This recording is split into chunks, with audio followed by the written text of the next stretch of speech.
as a member of parliament from Kisii County, sijafurahia vile gharama ya maisha imetuangaisha.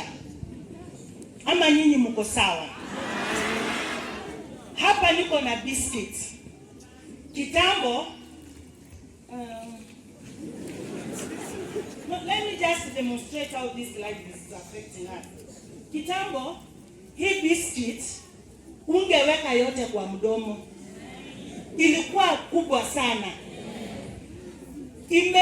Imetengenezwa sijui ni kama wanapiga chapa.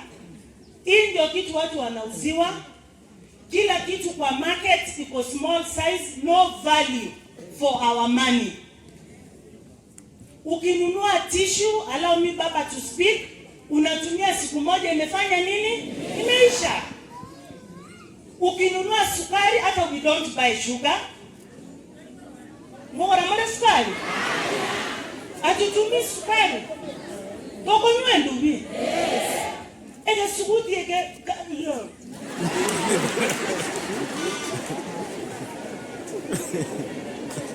Ndio serikali tunafurahia.